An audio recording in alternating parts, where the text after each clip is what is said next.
E aí, como é que tá? Tudo beleza? Então, hoje, continuando as nossas aulas aí, vamos iniciar o capítulo 6, Força e Movimento, parte 2, onde a gente vai discutir um pouquinho a respeito das forças de atrito, tá? Então, a gente começa com esse slide aí, onde vem a seguinte pergunta: como os antigos egípcios levantaram os gigantescos blocos de pedra para construir a grande pirâmide? Aí você já deve ter ouvido diversas teorias, até aquelas mais absurdas, dizendo que isso aí foi extraterrestre que fizeram, que não seria possível os seres humanos construírem algo tão grande naquela época sem grandes equipamentos, né? A gente vai ver a resposta dessa pergunta ao longo deste capítulo, tá? Então vamos lá. Então, força de atrito. A importância da força de atrito na nossa vida diária. Na verdade, tudo que a gente faz na nossa vida diária envolve aí as forças de atrito. Até mesmo o fato da gente segurar uma caneta só é possível em função das forças de atrito. A gente só consegue caminhar porque existe a força de atrito. Só existe nossas roupas, elas só permanecem costuradas porque existe aí a força de atrito, as forças de atrito. Cerca de 20% da gasolina usada em um automóvel são consumidas para vencer o atrito do motor e na caixa de transmissão, tá? E são usados lubrificantes para reduzir esses atritos, tá? Mas basicamente, o que seria então a força de atrito? Vamos discutir aqui. Então imagine que você tem um determinado bloco aqui, um corpo em repouso sobre a superfície, uma superfície comum, tá? A gente vai ter naturalmente a força-peso que aponta para o centro da Terra e a força normal perpendicular com a superfície. Como está no plano, ela vai apontar retinho para cima, tá? Que é a força que o piso faz sobre o corpo. Quando você aplica uma determinada força, né, uma força paralela à superfície, e tenta arrastar esse corpo, surge uma força em sentido contrário à tendência de escorregamento, uma força de atrito que se opõe a esse movimento, tá? Essa força, ela atrapalha, digamos assim, o corpo de escorregar na direção oposta, tá? Essa força, né, é chamada de força de atrito estático, tá? O que acontece? Se você aumentar um pouquinho essa força que você está aplicando, essa força de atrito estático também aumenta um pouquinho desde que o corpo permaneça em repouso, tá? Imagine o seguinte, tem lá um guarda-roupa e você quer arrastar o guarda-roupa, né? Se você aplicar uma certa força pequena, o guarda-roupa continua em repouso. Se você aumenta essa força que você está aplicando, o guarda-roupa pode permanecer em repouso ainda. A força de atrito contrário ao movimento aumentou também conforme você aumentou essa força, tá? Só no momento que o corpo entra em movimento que essa força de atrito estático deixa de atuar, tá?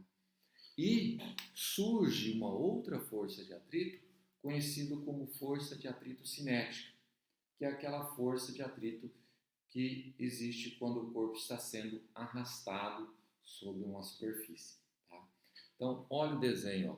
Conforme foi aumentando a força, deixa eu pegar um apontador laser aqui, ó. Conforme foi aumentando, o corpo entrou em movimento e foi acelerado, ou seja, a força de atrito cinético surgiu aqui em sentido contrário ao movimento. Um detalhe interessante aqui é que essa força de atrito cinética, ela é sempre menor ou igual à força de atrito estático. Vocês já devem ter percebido na vida diária de vocês que em determinado momento vocês forem empurrar um móvel qualquer e aí vem aquela frase assim, vamos que a hora que pegar embalo vai. E, na verdade, isso, fisicamente, está totalmente correto. Porque quando um corpo está parado, é como se existisse micro-ranhuras que elas conseguem se encaixar ali e formar pequenas soldas, que são chamadas soldas a frio. Microscopicamente é isso que acontece. Então, quando o corpo está parado, é mais difícil de você arrastar. Quando o corpo entra em movimento, essas micro-ranhuras não conseguem se encaixar e grudar, e a força de atrito ela sofre uma redução. Tá? E quando o corpo entra em movimento, como essa situação aqui, você pode manter a força maior do que a força de atrito e manter o corpo acelerado, ou você pode aplicar uma força exatamente igual à força de atrito cinética e manter o corpo com uma velocidade constante, ou seja, a força aplicada é igual à força de atrito cinético, né, em sentido contrário ao movimento. Né? Como a força de atrito estática é maior que a força de atrito cinética, para manter um bloco em movimento com velocidade constante, deve-se diminuir a força F até que a força F,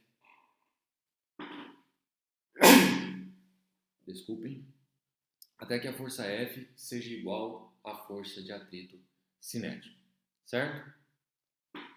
Um detalhe importante aqui é, se a gente traçar o gráfico da força de atrito estático em função do tempo, ó, conforme você vai aumentando a força aplicada no corpo, vai aumentando,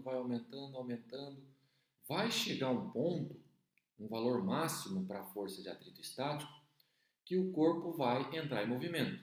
Quando o corpo entra em movimento, rapidamente há uma queda na força de atrito, que passa a ser cinético, e aí ela sofre pequenas variações, mas passa a ser praticamente constante também. Mas perceba que a força de atrito cinética ela é menor do que o valor máximo da força de atrito estático. Muitas vezes a gente coloca como igual, mas ela sempre tem um valor menor do que estático. O que mais que a gente tem aqui? Isso é um resultado experimental no qual a força sobre o bloco foi aumentada até o deslizamento. Aqui tem um outro exemplo, ó, tá? A força de atrito estático, né? Você vai aumentando a força até que o corpo entre em movimento, como essa situação aqui. Então a força de atrito estática é praticamente linear, ela cresce, vai chegar até um valor máximo, né? Perceba aqui, ó, o que eu tinha citado a respeito das micro-ranhuras, né, que está fazendo o corpo ficar mais preso ao solo, e o momento que ele sofre o rompimento dessas micro-ranhuras. Aqui foi aproximado como praticamente constante a força de atrito estático, né? Mas ela não é totalmente constante, né? Ela sofre aqui pequena variação e aqui ela sofre uma queda e passa a ser praticamente linear. Propriedades do atrito. Primeira propriedade do atrito. Se um corpo não se move, então a força de atrito estático F é a componente de F que é paralela à superfície e se equilibram. Elas possuem o mesmo módulo de Fs e está na mesma direção, mas com sentido contrário da componente de Fzão. Tá? Então perceba que essa é uma das propriedades. A segunda propriedade é que o módulo da força de atrito estático possui um valor máximo que é dado por força de atrito estático máximo é igual a μs vezes a força de reação normal.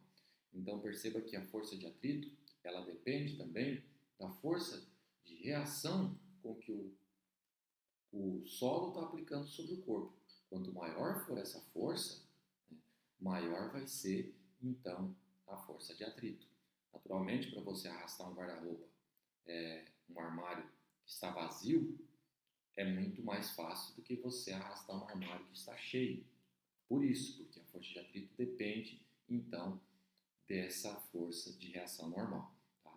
A terceira propriedade é que se o corpo começar a deslizar ao longo da superfície, o módulo da força de atrito diminui rapidamente para um valor dado por Fk igual a μk vezes n, onde μk é o coeficiente de atrito cinético. Ou seja, perceba que a equação é a mesma, para a força de atrito estático e para a força de atrito cinético. O que muda, ó, é o coeficiente de atrito, que deixa de ser estático quando o corpo não está sendo arrastado e passa a ser cinético quando o corpo está escorregando entre duas superfícies. Um detalhe importante é que a força de atrito ela sempre surge contrária à tendência de escorregamento do corpo, tá? Mas nem sempre ela é contrária ao movimento do corpo. Muitas vezes a força de atrito ela que é responsável por movimentar um determinado corpo. Tá? Então a gente tem que tomar cuidado quando a gente diz que ela é contrária ao movimento. Ela não é contrária ao movimento, ela é contrária à tendência de escorregamento do corpo. Em várias situações ela vai ser contrária ao movimento, mas tem situações que a gente vai ver no decorrer das aulas que a força de atrito ela é responsável pelo movimento do corpo e vai estar na direção do movimento. Então é isso. Na próxima aula a gente vai resolver aí um exemplo para ilustrar essa questão da força de atrito.